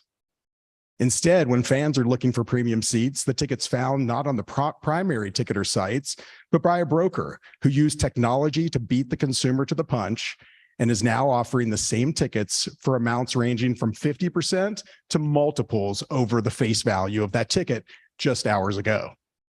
This is terrible for fans. These brokers are highly capitalized, high-tech platforms that are built to beat the fans through the purchase process and then automatically monitor the secondary market to ensure that their inventory is priced competitively to fans who may be selling their own tickets. So again, this is terrible for the fans because if they've purchased a ticket that they can no longer use, they are competing with high tech in order to find a buyer. Later, when the show takes place, It's common for a high broker purchase tickets never to be redeemed at the gates. This means less popcorn and beer sales for the venue, less merchandise sales for the artist, less meals served by the restaurant down the block, and less parking spaces, Uber rides, and all the other contributors to the local economic impact of that gathering. In summary, when the brokers buy the tickets, less fans experience the artists, promoters and venues lose out on ancillary income that is necessary to support the increasing costs of producing concerts and operating facilities, and the local community misses out on economic impact opportunity. Lose, lose, lose. So who wins? The brokers, who have not invested a penny into the existence of the performance itself, yet capitalize on the technological inferiority of the consumer. And as I read it, the legislation in front of us aims to give brokers increased opportunity to completely control the secondary market of ticketing, to operate without restrictions desired by the creators of the programming, which otherwise could be conducted in a much more equitable manner by the artists, promoters, and venues themselves. While I cannot speak to the other industries impacted by this bill, on behalf of the industry in Georgia, the music industry in Georgia, I implore you not to support this bill or any others that empower out-of-state brokers and tech companies from gaining unreasonable control over access to events that our local businesses have invested so dearly to create, and our local consumers deserve to attend at fair prices as envisioned by the creators themselves. Thank you again for the opportunity. Thank you very much for your testimony. Just a real quick follow-up. Who do you guys use typically for your platform for your ticket? Typically, we as a primary market, we use Ticketmaster and FreshTix. FreshTix is an Atlanta-owned company. Yeah, I'm familiar. I'm familiar with them. Okay, thank you very much for your testimony. Yes, sir. And we're going to go real quick to Peter Conlon, Live Nation. The man, the myth, the legend, and then we're going to go online for two quick ones, and then we'll probably have a little discussion. I'm ready. I know. Yeah, that's fine. Yeah, number 6. Thank you, sir. Thank you, Mr. Chairman and members of the committee for this opportunity to try to give you some information and clear the air a little bit on a lot you're hearing. This bill was written by the scalpers for the scalpers. There is no consumer interest in this. It goes against the consumers. It starts the moment the show goes on sale. As Mr. Antonucci said, technology has changed this whole business. Because of their using bots, which are illegal under federal law, but are not being enforced, they sweep in and take hundreds and thousands of tickets on an on sale. I had a show about 2 weeks ago. We had 12,000 tickets go on sale and 4,000 were taken by bots, and it's the best seats. We don't make seats non-transferable. Most seats are transferable. And you hear this talk about, oh, I want to sell to my brother or I'll send it to my son. That's not an issue. What we're talking about here is allowing these bots to be able to get the best seats and sell them for an extraordinary increase. We don't request anything to be non-transferable. The artist does. They want to protect their fans. Bruce Springsteen, Beyonce, anyone knows they can sell their front row for $10,000. They're not going to gouge their fans.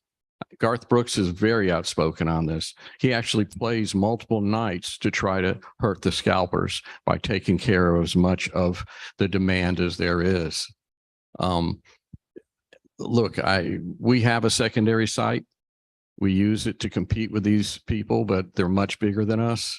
The difference is the money from our secondary site goes to the artists we work with. And as Mr. Antonucci said, we fund this, we take the risk. These guys have no investment. We have 5 venues in this city, well, 6 counting the arena down in Savannah. And we invest. We don't use public money. It's all our own money. We're looking at doing 3 more venues in Atlanta right now. But we need control.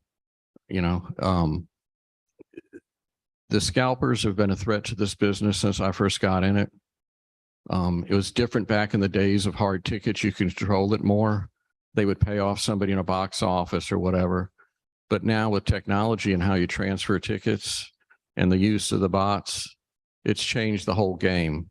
All they're trying to do here is increase their inventory. They want to be able to get the best seats. If the artist decides they want to make the first 20 rows non-transferable, that hurts them because they want those first 20 rows. And this is where the anti-consumer comes in, because they wanted the consumer to have those at face value. And now they're going to go out and they're going to be on a platform. You know, I saw some Beyonce tickets in New York for sale for $48,000 on a secondary site. You know, Beyonce knows in New York, she probably get that for front row at Madison Square Garden, but she's not going to do it to her fans. So, I mean, what I'd like to end with is that Live Nation would totally support you outlawing scalping. We would be the first to shut our system down and would totally embrace that again because it's gotten out of hand. All right. Anybody got questions for Mr. Conlon? I got a real quick one and then I'll go to you, Representative Williams. So you're saying the feds are not controlling bots. Would it be fair to assume that the Ticketmaster that handles the primary sales should be in charge of controlling bots, and that this legislation would actually still allow you to establish limits for quantity of tickets to be purchased? No, that's not true. What's not true? We can't stop the bots. They change IP addresses constantly. It's like whack-a-mole, you know. You don't just go out and knock on a door. They're all over the country. So there's no controlling them. So would it be fair to say that Ticketmaster has decided that because of the bots exist, that using dynamic pricing to raise prices in the middle of a sale when they see increased demand caused by the bots, they've decided that that's okay? No, the artist did. The artist did. We don't make those decisions. We don't set ticket prices. The artist does. If they see increased demand and they're trying to compete, they might do that. But again, we don't set ticket prices. As the promoter in the negotiations with an artist, the promoter does not offer the option of dynamic pricing as an incentive to justify bringing them to a venue. If the artist approves it, but again, we have no rights to do that. The artist controls every action on their show. They control the ticket. It's a revocable license for a purpose with the artist, but the artist controls the ticket. It's their show. They tell us what they want to do. We don't tell them anything. Okay. Question, Representative Chairman Powell. Still trying to wrap my hands around it. And, but as I heard what you're saying, and tell me if I'm right or wrong, when tickets go on sale, that through whatever magic of technology, and I'd like to get you to define scalper for me, but these out-of-state firms, they sweep in and get large blocks of tickets. Is that correct? The best ones. They go after the best location because that's what they really want to sell. It's a location. You know, they don't want tickets way up. They want in the first 20 rows or right on the side. But yeah, they're sophisticated enough. Technology's changed a lot of things from back when you changed the law. You know, it used to be, when I started, it was hard tickets. We used to go around to Jim Solis and get them out of a cigar box, you know. Right. Now it's all in the air, you know. I don't know how bots directly work. All I know is that they're very effective and they come in very quickly. Could you identify these out of state, as you call them, scalpers, but identify those type of companies? And I mean, is that what we call the secondary sellers? There's a lot of scalpers, can't identify them, but they use platforms like SeatGeek and StubHub. Live Nation won't sell scalp tickets. From, you know, individuals will sell, but we're not going to take them from somebody who got 20 tickets somewhere. We know they're a scalper. But SeatGeek and StubHub welcome them, and they have deals with them. And there's no way of controlling this technology. Do y'all sell through, say, these entertainment? Do y'all sell through Ticketmaster or through some other source, some other electronic source? We own Ticketmaster. Y'all own Ticketmaster. Yes. So, and it's got to have a lot of technology. So, can y'all not control the number of tickets and to who y'all sell to? I mean, No, we try to. We can say 10 tickets, but the bots will go 10, 10, 10, 10, 10. It's technology. No one's developed any anti-bot technology that I've seen yet. And I think that's why the federal government's reluctant to try to enforce it. from somebody that's not a technology-based person, I hate to sound like as ignorant as I truly am. Well, I I'm admit the that. same as you, Chairman. I mean, I may be the only person in this room. I don't even have an Uber app, but so are you telling me there's no way that Ticketmaster, with their resources, that they can have some kind of program or? Well, we do right now, and it's called non-transferability. That's the only thing we have at our disposal right now, making them non-transferable so they don't go after them. That's our only line of defense right now. That's why we're fighting this. Hopefully technology will catch up and we'll come up where we can block the bots. We can, for a couple of days afterwards, scrub the sales, and sometimes we're able to neutralize some of them, but it happens so quickly that it's just really hard to stop. But hopefully they'll come up with technology, but the non-transferability is our last line of defense.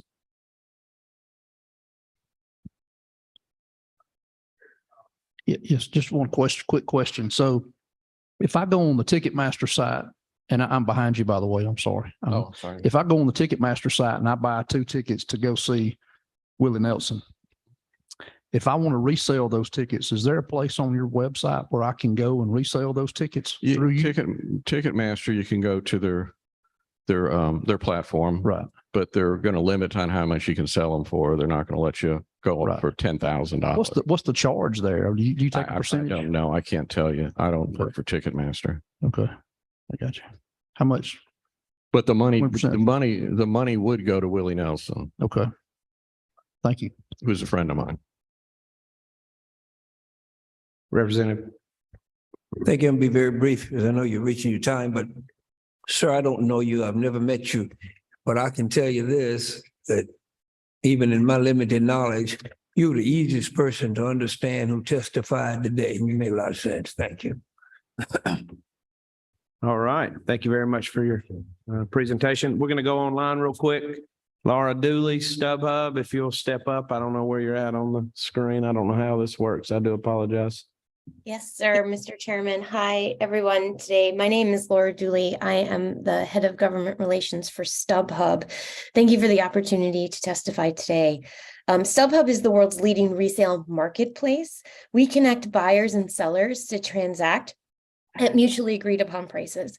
There are a couple of keywords in there I just want to unpack real quick.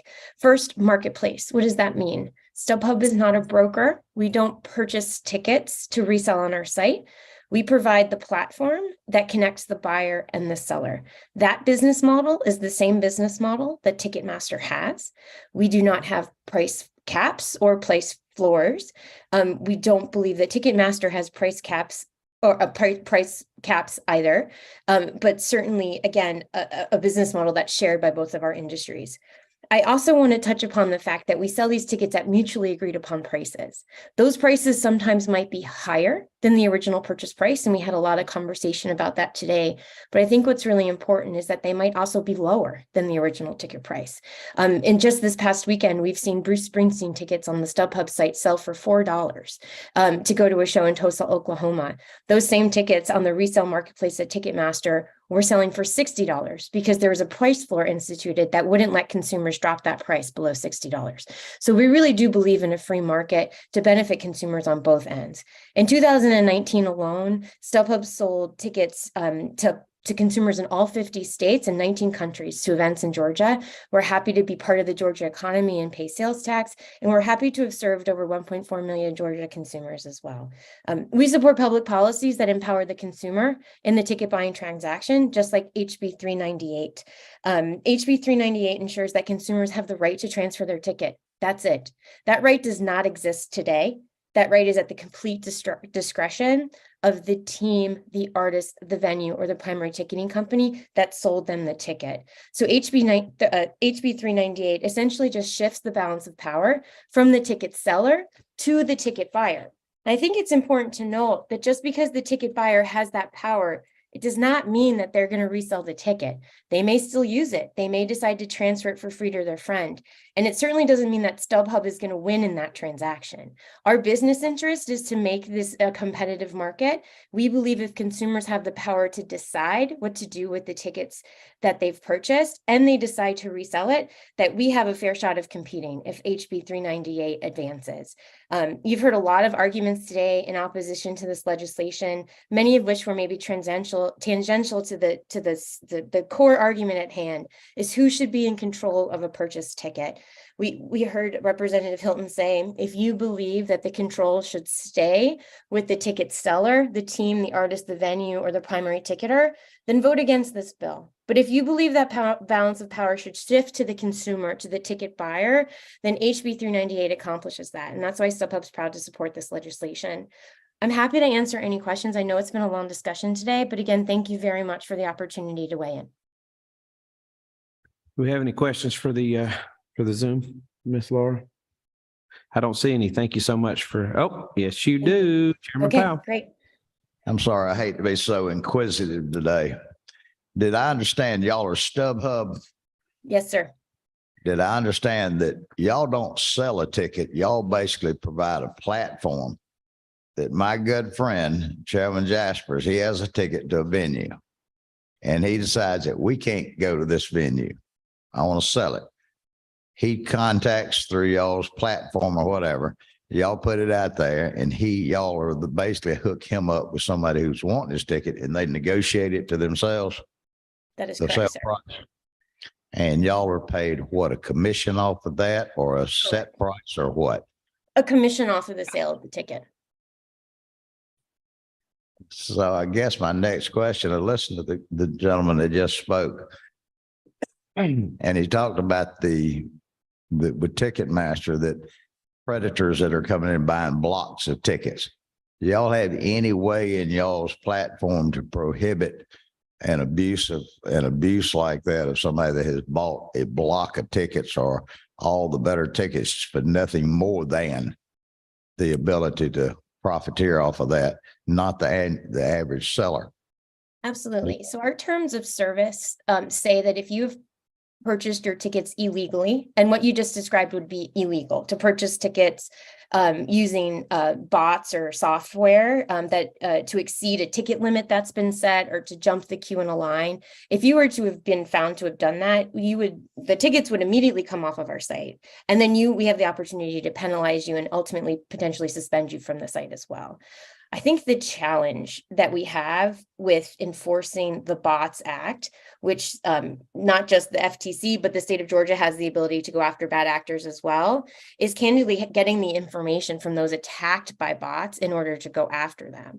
As you can imagine, if Mr. Colin's statement that Live Nation doesn't know who these bad actors are and they can't stop them, it's difficult for us to know who those bad actors are as well and to stop them. But we have processes in place. If we see something suspicious, we investigate. If the investigation proves to be suspicious or that there's some sort of bad action that's happened, those tickets will come off our site. Further question, my good friend, Chairman Jaspers has asked me, have y'all ever banned anybody or caught anyone doing this type of behavior, and what's been y'all's action against them? Yeah, it's my understanding that we have banned sellers from the site. I don't have a good case study that I can share with you right now, but it's my understanding that it's happened. Our terms and conditions also allow us to penalize folks financially for bad actions on our site. The way it's set up, there's actually no financial incentive to sell a ticket on StubHub that you can't deliver and fulfill to the end consumer. Our business is really about helping that fulfillment happen and making sure that our buyer has a good experience and gets to attend the event that they want to attend. And so if we find someone to be misconduct or abusing our platform or somehow putting consumers in jeopardy, we will remove them from our site. It's our interest to do that. One more question. I mean, I'm hearing y'all are in defense of yourselves, but I listen to all the other presentations that's being made about technology that goes through and they buy blocks of tickets and basically that's bad for the consumer and all. Do you see any issues that you might, while you're in defense of yourself, do you have any comments that you could make about, say, the primary sellers such as Ticketmaster? And I don't know who it is. I'm sure there's got to be others besides Ticketmaster. I'm not taking on Ticketmaster, but there's got to be some of these primary venues that are contracted to folks. Do you see any issues with them that you'd like to speak of? You know, certainly, Chairman, I think it's important that we emphasize we respect the rights of artists and venues to set the prices of the tickets that they're selling. But we also respect the rights of consumers that once they've purchased those tickets, they should be able to do what they want with it. Our industry has largely operated in a very opaque way. We believe that transparency would shine a really interesting light on some of the practices of primary ticketers and how tickets are distributed and allocated, and candidly, provide an opportunity for consumers to understand why it can be so difficult to purchase a ticket on the primary market, but that's intentionally opaque by those selling those primary tickets. And so if there was another suggestion we would make, it would be more transparency in how tickets make it into the ecosystem and what opportunities customers actually have. And at the end of the day, I think customers may understand that it can be incredibly challenging to get a ticket on the primary market, not because of bots or brokers, but because of how those tickets are actually allocated and distributed. And they may not want to waste their time, candidly, sitting in a queue for 4 hours to buy a ticket on a Friday. They may decide that the best course of action for them is just to go to the secondary market. They may also find that those prices on the secondary market are actually more competitive. Thank you.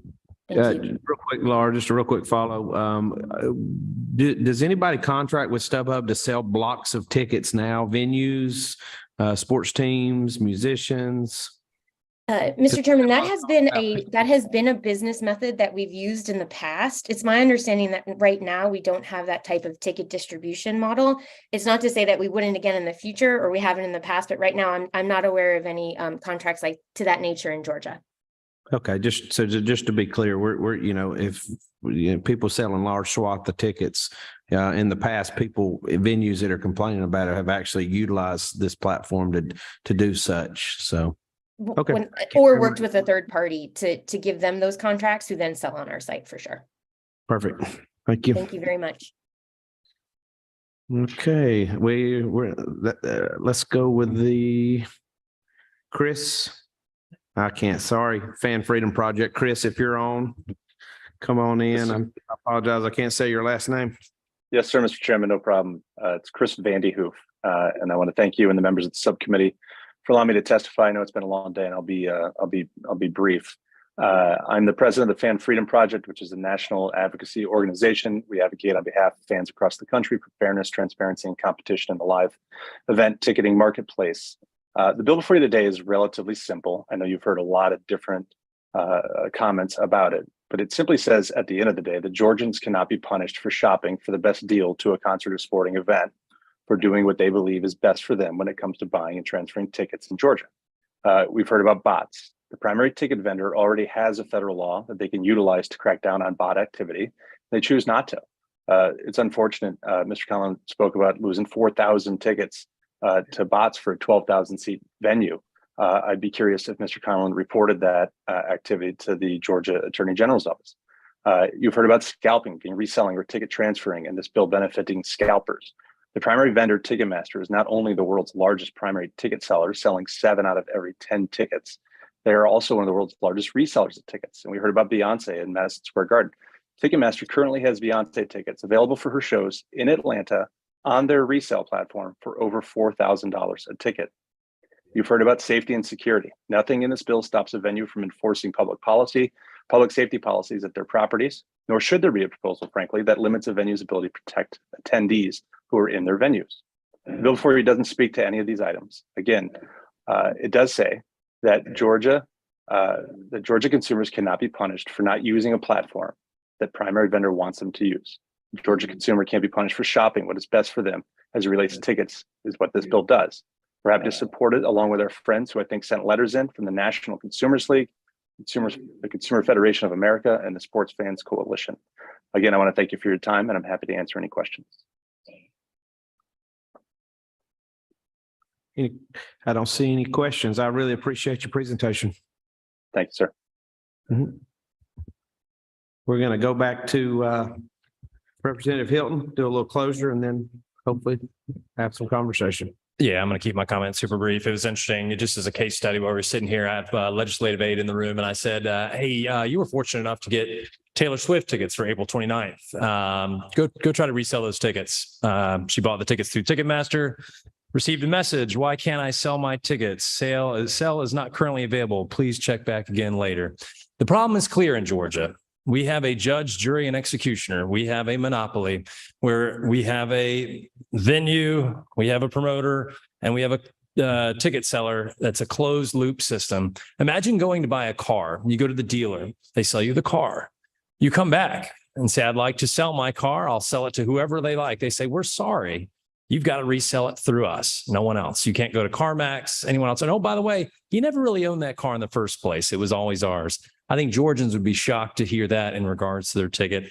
There's a problem. This bill solves it.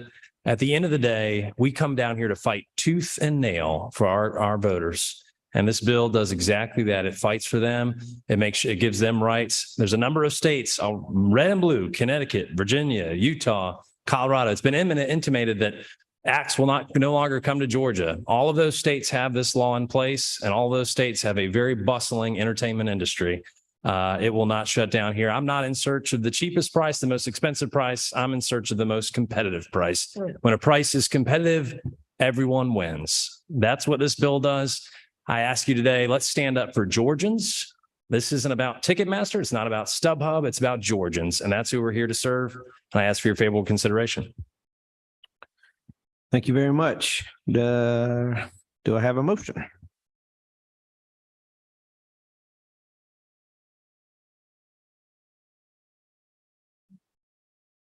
No motion? Got a motion to pass Rick Jaspers, second, Ms. Bennett. All in favor, say aye. Aye. Oh, discussion. Yeah, that's fine. Go ahead. Thank you, sir. Mr. Chairman, just a quick question. I think our lovely Sean Marie left, but the last speaker made the reference that our Attorney General could step in and have an effect on the use of bots or whatever, that technology that is confounding and just making Georgians mad and frustrated about their ability to get a ticket. I mean, I'd love to have that answer at some point as this thing moves on to the full committee. Absolutely. Yeah. Well, we can definitely with Sean Murray here, but I think this legislation on line 45 establishes, if they establish those limits, there should be some avenues for that to be pursued. For sure. Any other comments, thoughts? I think the Taylor Swift incident obviously is burning in most people's minds as our constituents as we address the issue. And I, you know, just as a side note, I think sometimes that's what happens when you have, you don't have competition in the industry. So we have a motion, we have a second. All in favor, say aye. Opposed, say no. Well, no, I think the ayes have had it. This will move on to full committee. Obviously, there'll be some discussion between that point and this point. Thank you for your time.